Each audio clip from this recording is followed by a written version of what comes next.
ಇಂದಿನ ಈ ರಾಷ್ಟ್ರದ ಶ್ರೇಷ್ಠ ಒಂದು ಈ ಕಾರ್ಯಕ್ರಮದಲ್ಲಿ ಭಾಗವಹಿಸಿರುವಂತ ನಮ್ಮ ಹೈಸ್ಕೂಲ್ ಮತ್ತು ಕಾಲೇಜಿನ ಬಗ್ಗೆ ಕಳಕಳಿಯನ್ನು ಹೊಂದಿರುವಂತ ಮುತ್ತುರಾಜ್ ಅರ್ಗಿನಶೆಟ್ಟಿಯವರೇ,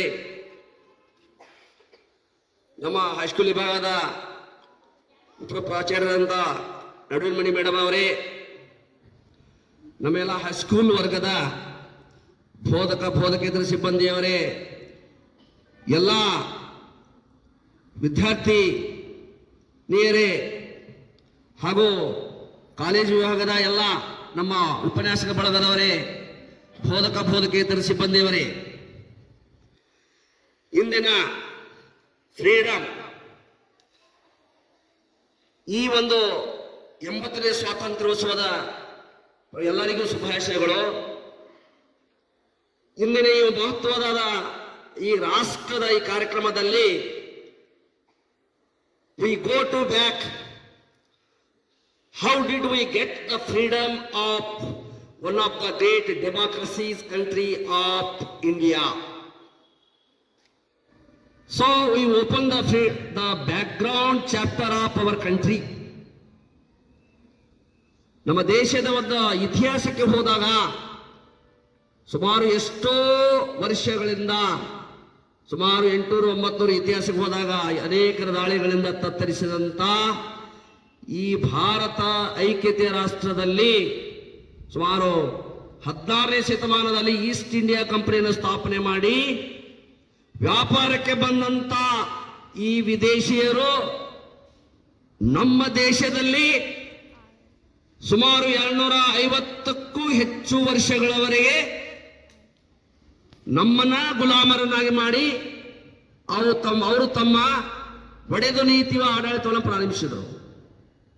ಏಕೆಂದ್ರೆ that time we would not unity, integrity, secularity and brotherhoodness we could not show that time. ನಮ್ಮ ದೇಶದಲ್ಲಿ ಮೂಲೆ ಮೂಲೆಯಲ್ಲಿ ಅನೇಕ ಚಿಕ್ಕ ಪುಟ್ಟ ರಾಜ್ಯಗಳನ್ನಾಗಿ ಮಾಡಲಾಗಿತ್ತು. ಆ ಸಮಯದಲ್ಲಿ ಆ ಒಂದು ನಮ್ಮ ವೈಫಲ್ಯವನ್ನು ಕಂಡು ನಮ್ಮ ದೇಶವನ್ನು ಅವರು ಆಳಿದರು. ಇತಿಹಾಸ ಎಲ್ಲರಿಗೂ ಗೊತ್ತಿದೆ. ಆದರೆ ನಾವು ಇವತ್ತಿಗೆ ಅನೇಕ ಮಹನೀಯರು ತಮ್ಮ ತನು ಮನ ಧನವೆಲ್ಲದೆ ತಮ್ಮ ಪ್ರಾಣವನ್ನು ಕೊಟ್ಟಿದ್ದಾರೆ. ಅವರು ನಾವು ಇವತ್ತಿಗೆ ಇಷ್ಟು ಮುಕ್ತವಾಗಿ ಈ ವೇದಿಕೆಯ ಮೇಲೆ ಇಲ್ಲಿ ನಾವು ಸೇರಿ ಸ್ವತಂತ್ರವಾಗಿ ಇಡೀ ಜಗತ್ತಿಗೆ we are the model of the all over the country because they have sacrifice and they have dedication, devotion for their country.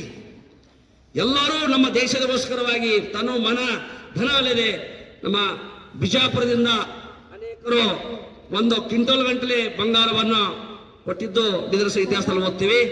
ಹಾಗೆ ಈ ಸ್ವತಂತ್ರ ಹಿಂದಕ್ಕೆ ಹೆಸರು ಹೇಳುವ ಮಹಿಳೆಯರು ತ್ಯಾಗ ಮಾಡಿದ್ದಾರೆ, ಮಹಿಳೆಯರು ಮಾಡಿದ್ದಾರೆ.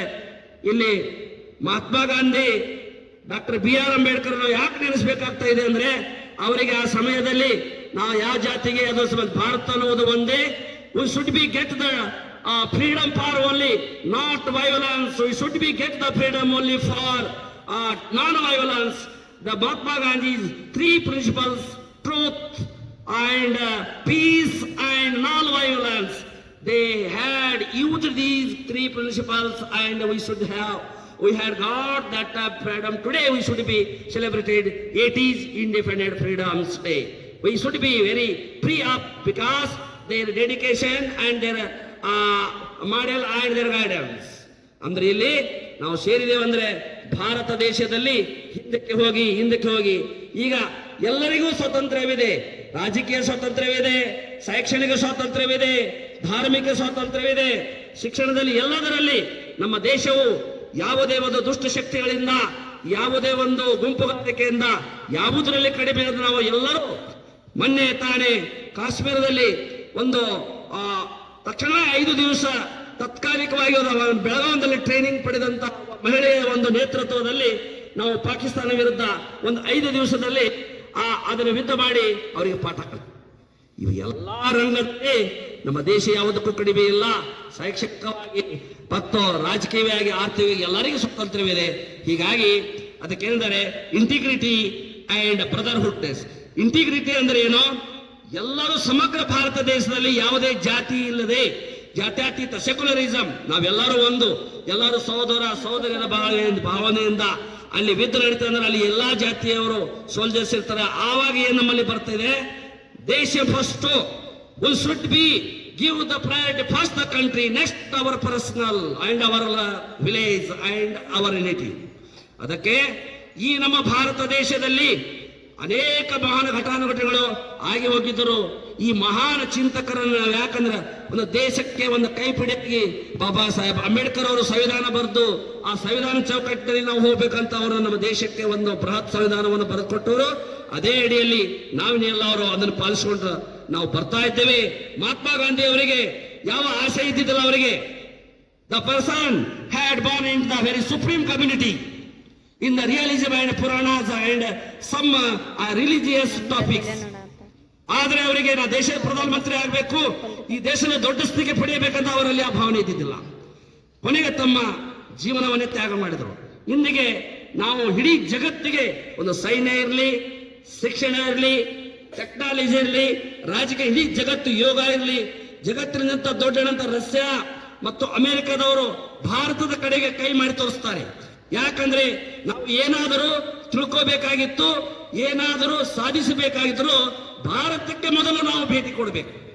ಇಂಥ ಒಂದು ಬೃಹತ್ ರಾಷ್ಟ್ರ ನಮ್ಮ ಈ ರಾಷ್ಟ್ರದಲ್ಲಿ ನಾವು ಏಕತೆ, ಇಂಟಿಗ್ರಿಟಿ ಅಂಡ್ ಫ್ರೆಟರ್ನಿಟಿ, ಬ್ರದರ್ಹುಡ್ನೆಸ್ ಎಲ್ಲರೂ ಒಂದಾಗಿ ಬಾಳಿ ಇವತ್ತು ಸ್ವಾತಂತ್ರ್ಯೋತ್ಸವನ ಆಚರಣೆ ಮಾಡ್ತೀವಿ ಅಂದ್ರೆ ಇದರ ಮಹತ್ವ ಏನಿದೆ ಸ್ವಲ್ಪ ನಾವೆಲ್ಲರೂ ತಿಳ್ಕೋಬೇಕು. ಇಂಥ ಒಂದು ಮಹಾನ್ ರಾಷ್ಟ್ರದಲ್ಲಿ ಅನೇಕ ತ್ಯಾಗಿಗಳು, ತನುಮನ ಭಗತ್ ಸಿಂಗ್ ಇರಬಹುದು, ಲಾಲಾ ಲಜಪತ್ ರಾಯ್ ಇರಬಹುದು, ಡಾಕ್ಟರ್ ಬಾಬಾ ಸಾಹೇಬ್ ಅಂಬೇಡ್ಕರ್ ಇರಬಹುದು, ಪ್ರೆಸೆಂಟ್ ಅನೇಕರು ತಮ್ಮ ತ್ಯಾಗವನ್ನ ಕಾಶ್ಮೀರ ಬಾರ್ಡರ್ದಲ್ಲಿ ತಮ್ಮ ಮನೆ, ತಮ್ಮ ಕುಟುಂಬದ ಸೈನಿಕರು 24/7 ಸರ್ವಿಸ್ ಮಾಡ್ತಿರ್ತಾರೆ. ಅಲ್ಲಿ ಎಲ್ಲಾ ಉಗ್ರರನ್ನು ತಡೆದಿರ್ತಾರೆ, ನಮಗೆ ಅವರು ಸೆಕ್ಯೂರಿಟಿ ಕೊಡ್ತಿರ್ತಾರೆ. ಅವತ್ತು ತಮ್ಮ ಜೀವನದ ಹಂಗನ ತೊರೆದು ಹಾಗೂ ನಮ್ಮ ದೇಶಕ್ಕೆ ಏನೇ ಗಂಡಾಂತರ ಬಂದರು ನಾವು ಎಲ್ಲರೂ ಒಗ್ಗೂಡಿ ದೇಶಕ್ಕಾಗಿ ನಮ್ಮ ಪ್ರಾಣವೇ ತ್ಯಾಗ ಮಾಡಿದರು, ಅಡ್ಡಿಯೇನಿಲ್ಲ.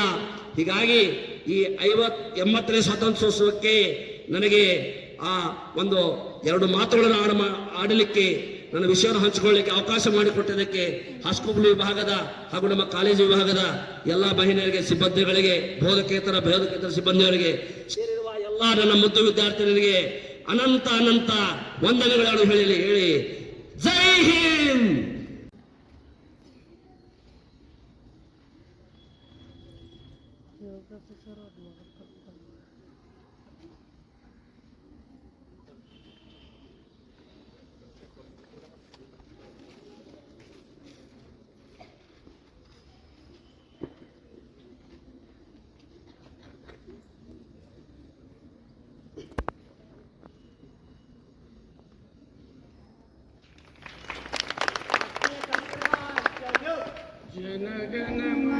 अधिनायक जय है भारत भाग्य विधाता, पंजाब सिंध गुजरात मराठा द्राविड उत्कल गंगा, विंध्य हिमाचल यमुना गंगा, उज्जल जलधि तरंगा, तव शुभ नामे चाहे तव शुभाशिष समाहे, गाहे तव जय दाता, जन गण मंगलदायक जय हे भारत भाग्य विधाता, जय हे जय हे जय हे जय जय जय